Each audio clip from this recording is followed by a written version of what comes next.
All right, cool. So welcome to the 5x5 channel, and today we're going to be taking an in-depth look at Hornets' number 2 and possibly the most improved player of the year this year.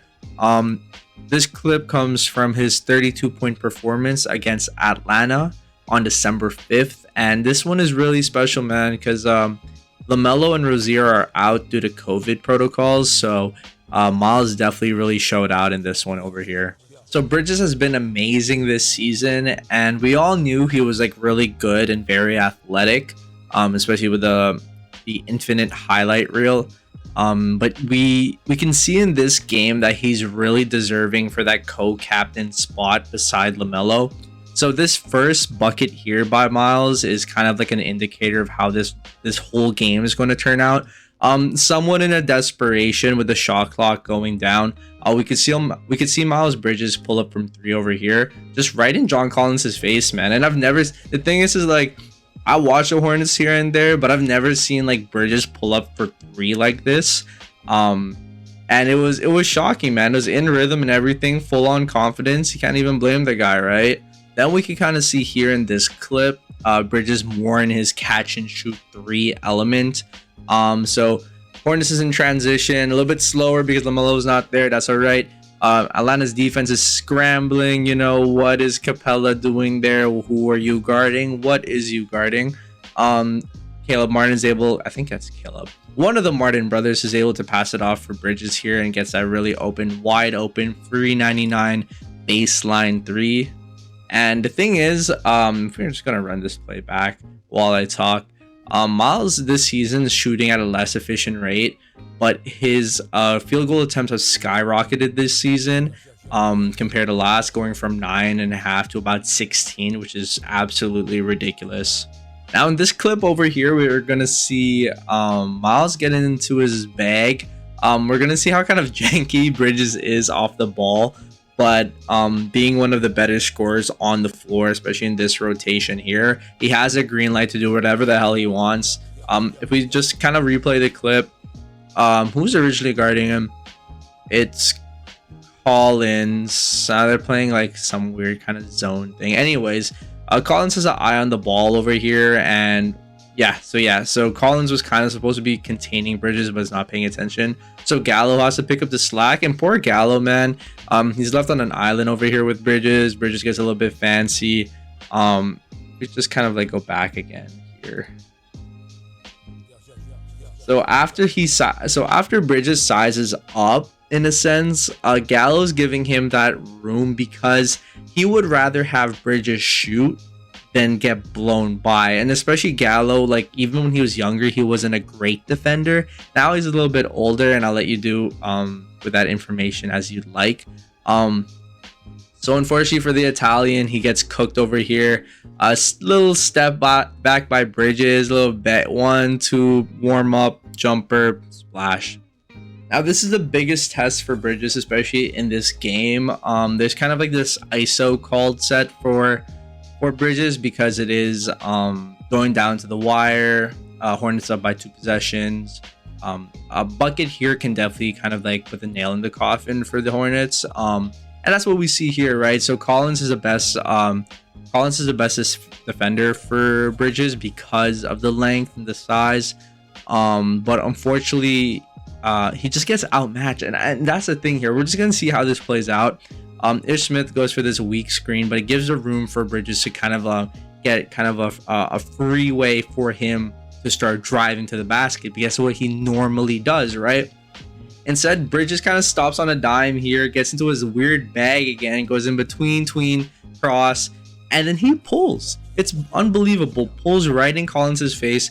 Collins gets a decent contest, but just like seeing the separation off kind of this in rhythm dribble up here, it's ridiculous, and it's just nothing but net.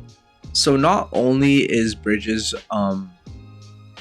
kind of like their number 2, I would say, on the team going forward this season, but Bridges could be arguably their best perimeter defender. So, and we can see it just off of his high motor and hustle on defense. So we can see over here, play kind of collapses, everyone is switching, no one knows where to go. Trae Young misses a three over here. But we'll watch it over here where so Bridges is right here off the pick, off Collins, which is I don't know why he got into the screen here. I guess he's waiting for Ish Smith to kind of like come up onto Trae Young, which he does, but still a lot of separation for Trae Young, probably one of the better shooters in the NBA, especially from that range. Bridges gets somewhat of a contest. From this angle, it looks good, but from Trae's angle, it probably looks delicious. 100% food free three, but he misses it. So he misses the three, which happens to regular people. And Trae Young cuts. Bridges doesn't see Trae Young come in because the defense is scrambling. These two here, Gordon Hayward and Kelly Oubre don't know where the ball is. Trae Young cuts, doesn't go for the layup here, but instead tries to oop to Collins, which is on the scouting report. I bet is probably the number one play they're going to do if you're not named Collins or Clint Capella. Bridges flies in, intercepts, swats the oop like a cornerback in the NFL, and it's a transition play for the Hornets.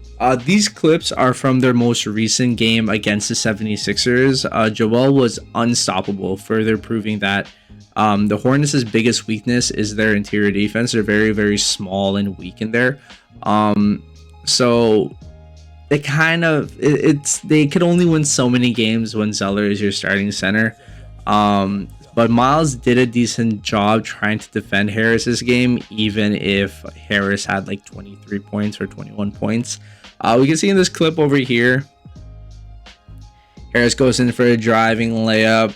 And Bridges gets a good contest, man. He goes straight up, bothers Harris enough for the shot to miss.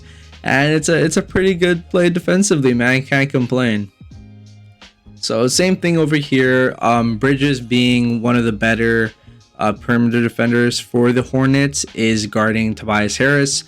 I don't know. I think this is PJ Washington guarding Joel Embiid. I don't know why. They absolutely destroyed him, unfortunately, this night. He's going through a lot, right? So anyways, so we're gonna see Tobias Harris go in for a layup, trying to bully Miles Bridges. It is a desperation shot, but just in a play just a while ago, right, he was able to pass by Kelly Oubre pretty easily. But over here, Bridges knows the situation. He knows that the 76ers are running out of time. Doesn't let Tobias Harris bully him into a spot there where he wants to shoot it somewhere inside the paint. Gets into that difficult spot. Miles with a good contest, and the Hornets are running. Now, the one thing we do have to give credit for is Kelly Oubre, man. He's been very, very good for the Hornets this season, especially when Rozier and Ball are out. I just remember when like people were thinking he's like a prototypical 3-and-D guy, but yeah, I mean, he has his days, right? But we can see over here where Harris goes in for a layup, completely bunks it, bro.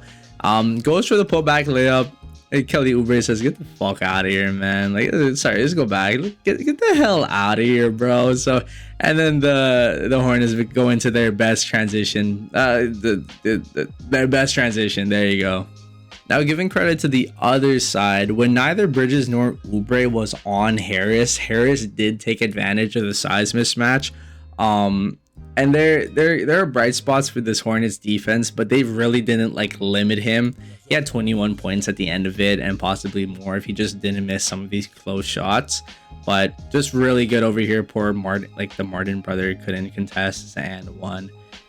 Man, it's kind of tough out here. But with Lamelo and Rozier out for a couple of games, the Hornets' defense is going to look worse, with Bridges and Oubre having to carry the offensive load for a bit more. But when Bridges is going, he's going. And he can't be stopped. He just needs to get more consistent with this type of play, and he'll be winning the Most Improved Player award this year. But yeah, man, you know what? I'm excited to do more of these analyses. I got a couple more players in mind. Maybe it's like kind of a Most Improved Player of the Year award trend this year. But thanks for watching. Don't forget to like and subscribe for more, and comment who you think I should be doing next for this depth analysis over here, man.